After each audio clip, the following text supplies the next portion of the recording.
एक मुलीने तक्रार केली आईकडे शाळेत जाण्यासाठी आणि भावाप्रमाणे मला पूर्ण स्वातंत्र्य मिळावं यासाठी तक्रार केली आईने या कवितेतून.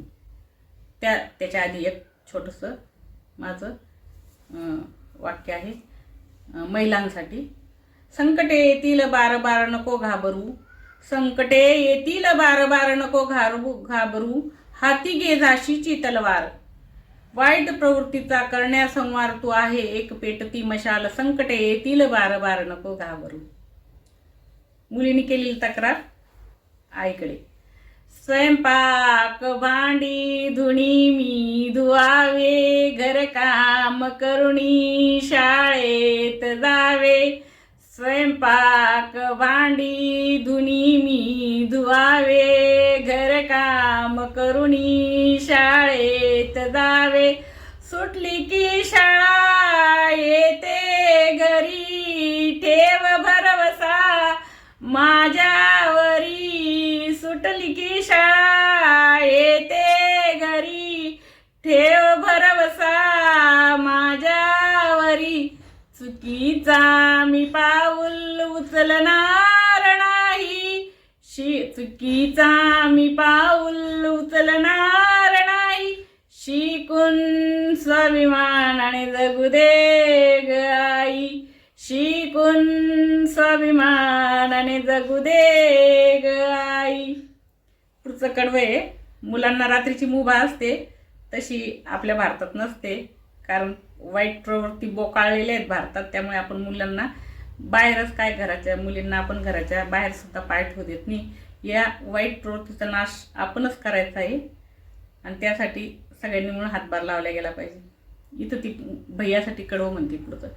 भैया आणि दिवसभर कुठे फिरावे, खेळावे रात्रीच उशिराच यावे. भैयाने दिवसभर कुठे फिरावे, खेळावे रात्री उशिराच यावे. भेदासा का करता तुम्ही, काव समजता मुलीला कमी.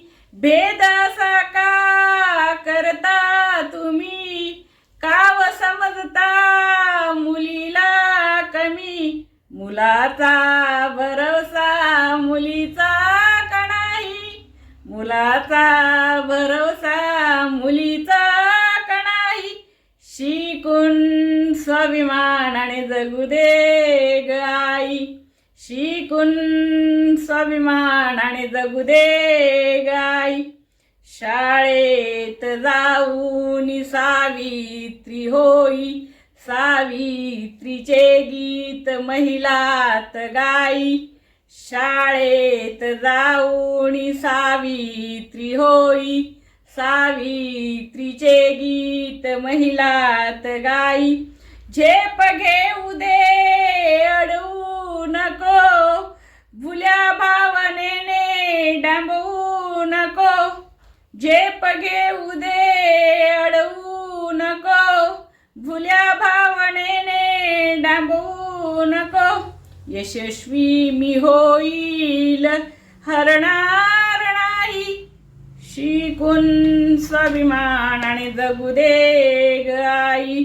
यशस्वी मी होईल हरणार नाही, शिकून स्वाभिमानाने जगू दे ग आई.